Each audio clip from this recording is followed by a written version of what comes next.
에스더 10장 구약성경 760페이지입니다. 3절밖에 되지 않아서 교독하지 않고 같이 한 목소리로 읽도록 합시다. 자, 1절로부터 3절 같이 읽습니다. 시작. 아하수에로 왕이 그의 본토와 바다 섬들로 하여금 조공을 바치게 하였더라. 왕의 능력이 있는 모든 행적과 모르드게를 높여 존귀하게 하는 사적이 메대와 바사 왕들의 일기에 기록되지 아니하였느냐. 유다인 모르드게가 아하수에로 왕의 다음이 되고 유다인 중에 크게 존경받고 그의 허다한 형제에게 사랑을 받고 그의 백성의 이익을 도모하며 그의 모든 종족을 안위하였더라. 아멘. 왜 이 9장을 그냥 10장 합쳐도 되는데 10장을 나눴어요. 그죠? 아마 별개 메시지가 있기 때문에 나눈 건 아닌가 이렇게 생각이 드는데, 이제 드디어 오늘로써 에스더가 이제 10장으로 끝나게 됩니다. 그런데 우리가 그 전에 알고 있었던 에스더서랑은 어떻게 좀 다르게 다가오셨는지 모르겠습니다. 우리가 그 전에 알고 있던 에스더 하면 가장 먼저 생각나는 게 죽으면 죽으리이다. 에스더의 결사각오의 신앙. 그런데 그보다 훨씬 더 중요한 게 있다. 그래서 에스더서를 시작할 때 이렇게 말씀을 드렸어요. 에스더서 1장부터 10장까지 관통하는 신학이 있는데 그것은 우연의 일치처럼 보이는 하나님의 필연. 한 번은 우연의 일치예요. 근데 그것이 이어지면요, 필연이죠. 그리스도인은 우연의 일치라는 말은 없다. 우리는 다 필연적인 사건과 필연적인 존재들이다. 성경은 이야기해요.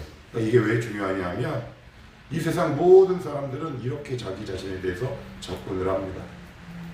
우연의 일치일 거야. 아니면 내가 이 사회에서 가치가 떨어지는 경우가 있나요? 없나요? 있어요. 물질, 건강, 이 사회적 구성원 안에서 바깥으로 이렇게 쫓겨날 때가 누구든지 생길 수 있습니다. 그럴 때 드는 것이 뭐냐면, 나는 필요 없는 존재인가?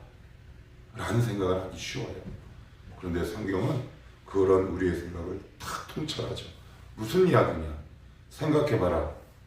마침 아하수에로가 잠이 안 오고 역대 일기를 읽고 그리고 하만이 마침 그 건너편에 있고, 이런 모든 일련의 사건들이 믿음이 없는 사람들 눈에는 우연처럼 보이지만 하나님의 섭리 안에서는 필연이니 너의 인생이 함부로 필요 없다거나 그냥 우연히 태어난 존재겠거니 라고 생각하지 마라 라는 것이 첫 번째 에스더서의 주제라 그랬어요. 그러니까 이거를 우리가 성경 안에서 내 자신을 잘 조명하지 않으면 우리는 이 모르드게나 아니면 에스더처럼 죽을 상황, 어려운 고난에 빠지게 되면 늘 성도는 이 구석으로 가요. 어느 구석으로 가요? 저 구석으로 가요. 자기만의 구석들이 있죠? 저도 있고 다 있어요. 근데 보편적인 구석은 뭐냐? 난 쓸모없는 존재구나 라는 생각까지 이르게 되면 어떻게 되느냐? 하나님을 향한 초점을 상실해버리죠. 그러면 어떻게 돼요? 굳이 말 안 드릴게요. 왜요? 그렇게 살아본 경험들이 우리에게는 다 뼈저리게 있다. 그걸 굳이 왜 다시 반복해야겠습니까? 그래서 우연처럼 보이는 이 필연이라는 이 주제 속에 하나님은 늘 일관되게 우리에게 이렇게 말씀하신다. 너의 인생은 이 세상에서 필연적인 존재다. 그러니 너는 이 땅에서 해야 할 일이 있고 있어야 할 이유가 분명히 있으니 너 자신을 함부로 비하하지 마라. 그래서 제가 청년들에게 늘 이 말을 해요. 너는 이미 십자가에서 너 스스로에 대한 좌절할 권리를 찢어버린 존재들이다. 우리는 우리에 대해서 낙심할 권리가 그 누구도 없다. 이건 굉장히 중요한 거예요. 그런데 우리는 우리 스스로를 끊임없이 낙심을 누가 해요? 내가 하는 거예요, 내가. 근데 우리는 그런 권리조차 없다. 굉장히 중요한 메시지죠. 그와 동시에 두 번째 제가 이렇게 말씀을 드렸어요. 모르드게가 언제 페르시아로 왔나요? 성경 여기 애써서 뭐 찾아보진 않을게요. 바벨론 왕국이 유다의 민족을 멸망시키고 포로로 끌려올 때 모르드게가 왔다 그랬어요. 그래서 하나님은 어떤 문제가 탁 터지면 야 저거 어떡하면 좋을까? 라고 하시는 분이 아니래. 하나님 이미 그 문제와 더불어 해법을 동시에 그리고 계세요. 그래서 어떤 신학자는 이렇게 얘기해요. 준비가 문제보다 훨씬 더 오래되었다. 저는 그 문장을 너무 좋아해요. 다시 한번 얘기할까요? 준비가 그 문제보다 훨씬 더 오래되었다. 그 무슨 얘기일까요? 우리는 문제에 집중해서 하나님의 예배하심을 바라보지 못하지만 하나님은 성도를 위해서 이미 모든 일을 준비하고 계신다. 그런데 문제는 이게 안 보이는 거예요. 죄송해요. 환장하죠. 다 안 보입니다. 안 보여요. 그러면 우리 어제 배웠어요. 어제 뭐 배웠어요? 제자를요. 믿음은 뭐라 그랬나요? 뭐에 대한 믿음이라고 해요? 말씀에 대한 믿음. 말씀 안으로 들어가셔야 돼요. 그래야 이런 것들이 보여서, 그래서 어떤 사람은 똑같은 길을 갈 때 힘든 길을 간다고 가정을 해봅시다. 그러니까 믿음이 생기면 이 길을 의연하게 걸어가요. 약간의 흔들림도 있지요. 그런데 이 말씀이 없으니까 늘 걱정하고 불안해요. 이게 가는 길이 달라요. 그래서 막 뒤도 보고 옆에도 보고 이거 맞나? 늘 이런 회의와 의심과 불안과 염려 속에 그 길을 걸어가는 사람과 똑같은 길을 걸어가는데 그래 맞나? 이랬다가도 그래 맞을 거야. 말씀이 이랬어. 말씀이 분명히 이렇게 말씀하셨어. 그래 나보다 더 신실하신 하나님, 이 하나님 믿고 가자 라고 하는 두 부류가 있다면 어느 부류가 얼굴에 평안이 있겠냐? 하나님은 사건 이전보다 훨씬 더 그 이전에 성도를 위한 모든 것을 예비하신다. 그것이 바로 모르드게가 유대의 민족이 도륙되기 이전에 이미 하나님이 모르드게를 예비하신 근거다. 그러니 믿음과 말씀의 안으로 들어와 지금 나를 인생을 설계하시고 준비하고 계시는 하나님의 품 안으로 들어와라 라는 것이 에스더의 핵심 가운데 하나 아니겠어요? 그건 단순히 죽으면 죽으리라 이를 뻐덕뻐덕 그 이야기가 아니라 현재를 살아가는 21세기를 살아가는 나에 대한 이야기, 우리 공동체에 대한 얘기, 어떻게 보면 우리 가정에 대한 이야기다. 두 가지 크게 1, 2, 3, 4, 5, 6, 7, 8, 9 그것이 일관적으로 관통되는 내용이다. 자, 그럼 10장은 어떤 내용을 담고 있느냐? 자, 제가 읽어볼게요. 아하수에로 왕이 그의 본토와 바다 섬들로 하여금 조공을 바치게 하였더라. 왕의 능력이 있는 모든 행적과 모르드게를 어떻게 해요? 높여. 그 다음에요 존귀하게 한. 이게 무슨 얘기예요? 모르드게가 높아졌어요? 높여졌어요? 그렇죠. 우리 모든 인간은, 성도는 하나님에 의해서 움직이는 수동적인 존재라는 사실이에요. 무슨 얘기예요? 하나님이 높이셔야 된다는 거예요. 그렇지 않으면 우리 높아질 도리가 없어요. 여러분, 모르드게가 왜 높아졌나요? 누구의 조서 때문에? 아하수에로의 조서 단 한 장으로 위치가 바뀌었어요. 이것을 세상 사람들은 뭐가 바뀌었다 그래요? 9자? 8자. 그죠? 예. 성도의 삶은, 성도의 인생은 바로 여기에 달려있는 거죠. 하나님에 의해 종속되어 있는 존재라는 거예요. 그러니까 이거를 하나님 우리에게 알려주고 싶으신 거예요. 우리가 가장 원하는 게, 제가 여러 차례 말씀드리지만, 하나님과 적정선을 긋고 하나님을 많이 찾지 않도록 나에게 풍요롭게 하옵소서가 우리 신앙의 핵심이었잖아요. 안 그래요? 우리는 사실 하나님께 관심이 없어요. 여기서 말씀을 전하는 이 목사 이놈도 하나님 따위는 관심이 없다니까요. 뭐가 관심 있냐? 그분이 진 권세가 관심 있는 거예요.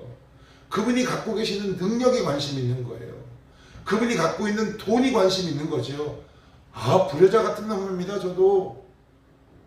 그런데 성경은 우리를 그렇게 대우하지 않으시는 하나님에 대한 러브 스토리가 계속 이어지는 거잖아요. 그래서 우리를 높여주셔야 돼요. 하나님이 우리를 낮추시기도 하시지만 높여주신다는 말은 나와 하나님은 종속되어 있는 거예요. 딱 붙어 있는 거예요. 그러니 하나님과 자꾸 멀어지면 우리의 삶은 나락으로 떨어질 수밖에 없다. 또 중요한 건 하나님이 높이셔야 한다. 그러니 그 하나님을 꽉 붙들고 살아가는 것. 그래서 오늘 이 단어로 계속 이어지잖아요. 모르드게를 높여 존귀하게 한. 자, 그 다음 사적부터 읽어봐요. 시작. 사적이 메대와 바사 왕들의 일기에 기록되지 아니하였느냐. 요 문장을 갖고 옛날 구약학자들 사이에 치열한 설전이 벌어졌어요. 이게 무슨 얘기냐?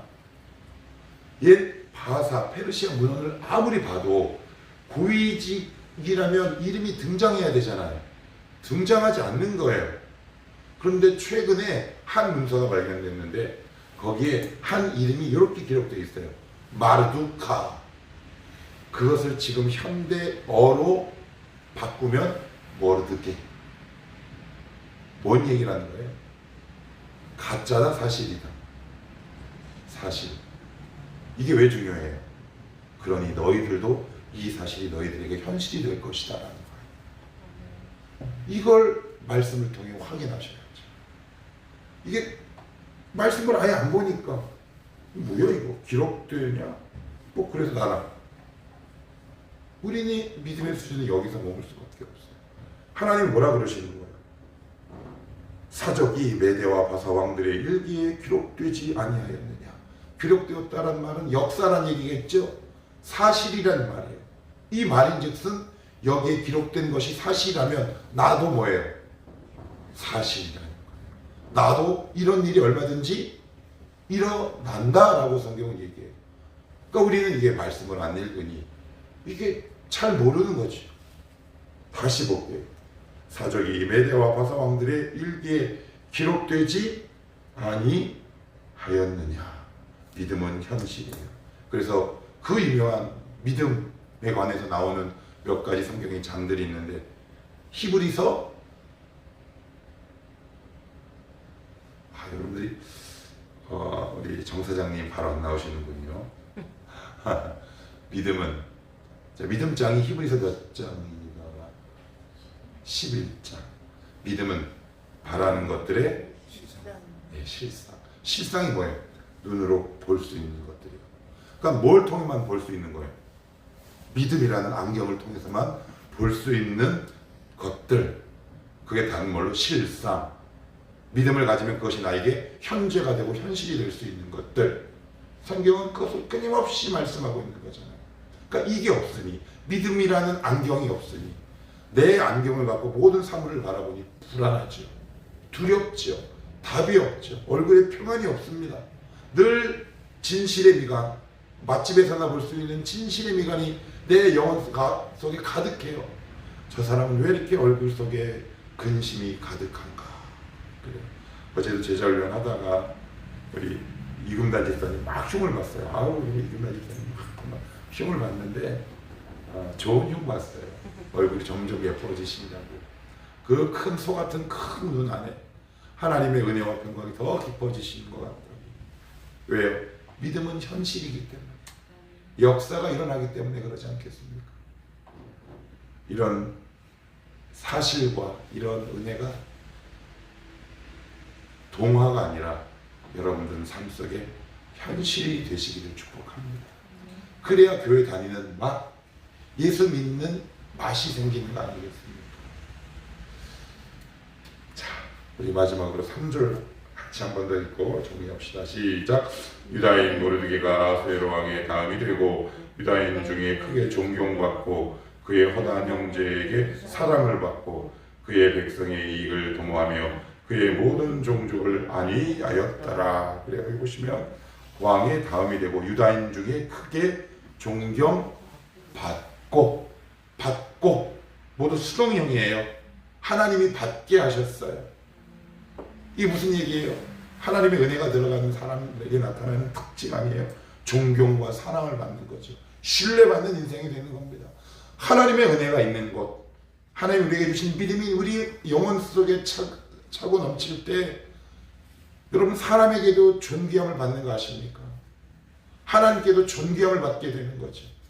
그럼 결국 그가 마지막에 인생에 감당하고 이 사명을 감당하죠. 어떤 거요?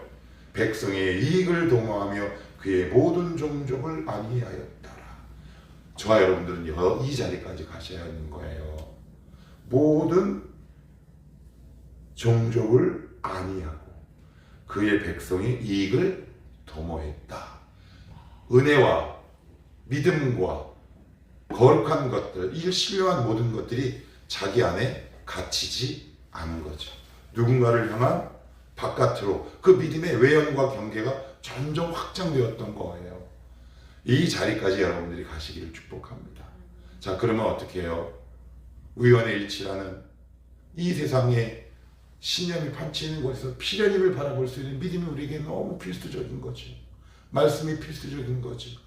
아, 이 말씀은 나에게도 일어날 수 있는 일이구나 라는 것을 내가 믿어낼 때 내 안에서 혁명적인 변화가 일어나요. 사물을 보는 관점, 사건을 바라보는 해석, 이 모든 것들이 달라지죠. 그러니 어떻게 돼요? 그 영혼에 혁명과 같은 변화가 일어납니다. 그러니 그 영혼에 복이 임하지 않겠냐고요. 다른 기타 부수적인 복들이, 이것이 순서라고 제가 풍산풍빛 가운데에서도 여러분들에게 한 5만 번쯤은 얘기했습니다. 그런데 다 까먹어 주셔서 감사하죠. 그래야 저도 또 가르칠 수 있으니까. 우리 여기까지 가시는 겁니다. 하나님, 제가 이 땅에서 감당해야 할 일, 그 수준까지 제가 자라게 하셔서 나를 통해 수많은 사람이 이익이 되게 하옵소서. 여러분들은 반드시 누군가를 유익되게 해야 하는 존재입니다. 그것을 두 글자로 성도, 네 글자로 예수쟁이, 이 말 아니겠습니까? 누군가에게 유익이 되는 사람, 하나님 나라에 유익이 되는 사람, 누군가를 위로하고 안심하게 하는, 안위하는 사람, 그것이 바로 성도의 특권이요 사명이다. 이 사명과 특권을 오늘도 또한 여러분들의 인생 가운데에서도 마음껏 누리게 되시기를 축복합니다. 기도합시다.